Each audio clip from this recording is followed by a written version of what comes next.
The NBA Today Big Three from this weekend. At number 3, Aaron Gordon. It's got to be a dunk. He makes this list a lot. At the Wolves, Jamal Murray finds AG for the reverse slam. Hey, San Jose. That's what we do. I hear our guy, Michael Brady, in the background. Shout out to Mike. I used to. I hear you, Michael Grady. At number 2, Trey Mann. I know this is a dunk. Bucks and Hornets, man. Oh, Rises up. The poster on Miles Out of the Turner. way. Hey, look. Wow. I hear you, Eric Collins. That's pretty nasty. Frame that. And numero uno, Victor Wembanyama. Let me guess who's underneath him. Against the Dubs Friday night, Wemby oops it to himself. And we're starting to normalize this. I believe David Dennis Jr. coined this the Wemby. Oh, okay, I thought y'all were going to get Draymond. He's starting to normalize that play. Wow. My 4-star. Developing story on NBA Today. LeBron James participated in Lakers practice today for the first time this season. LeBron has missed the first 14 games of the season as he recovered from a sciatica injury. Here's JJ Redick on LeBron's status for Tuesday. It's the first time we've had all 14 guys available for a practice, so that's exciting. Gabe and LeBron were both full participants. Marcus and Rui as well. I would say Marcus and Rui, I would expect them to be available tomorrow. Gabe and LeBron, it's TBD on those two, but good to have the whole group together. Now joining NBA Today, senior reporter Dave McMiniman. Dave, what do we learn today about LeBron's injury status and recovery as the Lakers head to a home game tomorrow night against the Jazz?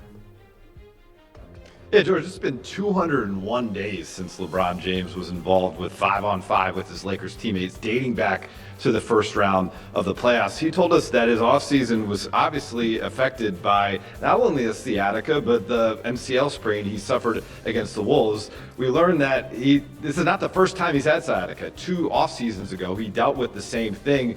He said, if you've never experienced it, I pray you don't get it. It's that bad. He said he isn't necessarily pain-free yet, but he's ramping up towards his return. The biggest issue right now that he shared with us is that he feels like he has newborn baby lungs and needs to get back up to grown man lungs, which that does call into question whether he'll play on Tuesday or not, because if he decides to, he could get about 3 more practices in with the Lakers this week before they play their next game after Tuesday on the road Sunday against the Jazz. I asked Austin Reeves, what have you missed the most in this time while LeBron's been sidelined? And he said just his presence. He can lift up the room just by being there, and obviously his high basketball IQ.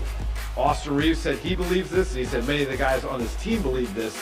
They're playing with the best basketball player ever to touch a ball. And so just getting him integrated is something that they're as excited about as LeBron is. So certainly all smiles for LeBron today. We're getting an official status report on him at 5 p.m. Pacific. We'll see what the team is saying about his availability for tomorrow. And, we could be waiting overnight to find out whether he'll be able to play against the Jazz or not. All right, officially on LeBron watch, Dave. I love it. Dave, thank you so much. Los Angeles is currently 4th in the West and look to integrate LeBron back into the lineup, as you heard Dave say, while keeping up their winning ways. If last season is our judge, there could be some things to look forward to. When LeBron takes the court, we'll ask the question here again. Who's going to have to adjust?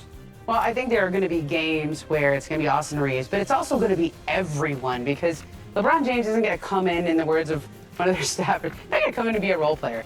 That's LeBron James. And so it might take a game or 2 for him to find his footing, for him to fit in, as he said about 3 times. But he's still going to be LeBron James. And so the question is, when they win and everything is going well, everybody be fine with giving up some shots. 5 shots here from Rui, or 5 shots from Marcus Smart, 5 shots from Austin, wherever it is.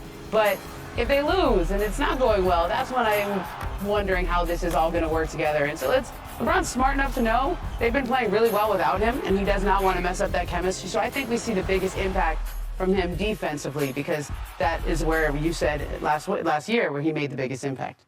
For somebody that's almost 41 years old and can still play at a high level, this is fantastic. He gets 68 games tops. Right. He gets the shortened season that people have been talking about will make you healthier and better. I don't know. It's kind of brilliant, man. Maybe him and Dr. Jones got something. Let's just take your time, young fella. Yeah, well, listen, you want him healthy for the end. Although That's what you sciatic want. is not fun, as he said. Like, No, right. I've had that, But you've had that. 68 Nobody games wants with that. him at his age, that could be a good thing. Yeah. David? Robert Horry plan. Yeah. Yeah, I know I mentioned the super Draymond thing, but I don't think that's going to affect LeBron's points. He's a walking 25, 5, and 5 in any scenario. What I'm interested in, I want to see how much he's going to play center, which means I want to see how much they trust DeAndre Ayton in big time games down the stretch in those fourth quarters playing center. And if LeBron or somebody else will have to do a small ball lineup like they did a lot come playoff time last year with JJ Redick sort of saying, hey, LeBron, you're going to have to play big. Somebody else Rui may have to play a little bit bigger. I wonder how often they'll do that. And a lot of that depends on the melding of Bron, Luka, Austin Reeves, and the new guy, DeAndre Ayton. All right, well, we'll see. The best part of covering this league for as long as we have, and as long as LeBron's been around, everything has a reference point. He goes back to Spo, and he says it's positionless basketball.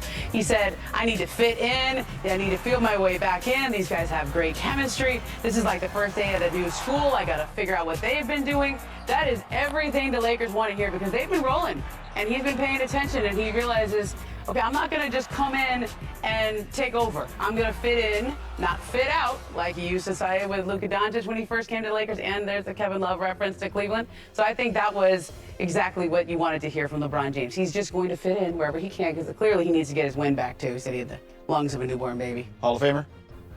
Lakers got first world problems. Yeah. You're adding arguably the greatest player of all time back to your lineup. And Austin Reeves, he's going to have to get in the back seat probably a little bit. And I know LeBron's saying the nice things, and I'm going to fit in. It's LeBron James. Luka's going to be Luka. I think LeBron's going to be, basically take over the second in scoring and shots. And He's not going to be a role player. Austin Reeves is going to be, this is his best season so far. So that's a scary trio. The guy I'm intrigued to see, George, we talk about him all the time. DeAndre Ayton. DeAndre Are you Ayton. going to be dominating? Boy, how is he going to be with LeBron? The picks that he's going to set. Keep an eye on DeAndre Ayton. David, how do you see LeBron's role? So this may sound like a demotion, but I promise you it is not. I know what I see LeBron James being is potentially Super Saiyan Draymond, is a guy that fits in on both sides of the court. And I think when you look at last year, the Lakers were at their best. Those first 10 games, right after Luka got there, they had the #1 defense in the league. And a lot of that was LeBron James getting in those passing lanes, guarding Jokic if he had to, doing all the stuff to muck up an opposing offense. Now, it was not sustainable in large part because LeBron James was also carrying such a large load offensively. Now, when you have Luka and Austin Reeves doing what they're doing offensively, LeBron James can rest a little bit, but also be a Draymond offensively. Set some of those screens. When he sets screens for Luka, they have one of the top offenses in the league. I expect to see a little bit more of that. Get some of those back cuts. Do some of those things that really confuse opposing defenses. So he's not exerting as much energy. He's fitting in offensively, and he's doing all the things that are necessary defensively that made them such a great team for those first few games when Luka got there. That, I think, is the formula for LeBron and the Lakers to be sustainable through playoff time. Well, to your point, David, they're a bottom third team defensively, and last year there was a specific inflection point where he became the best defender, which was they got blown out in Miami by like 40-something points, one of the worst losses in Laker history, which says a lot because there's a long history there. and he turned the corner there and really led them defensively. So that'll be a role he's going to have to play on this team.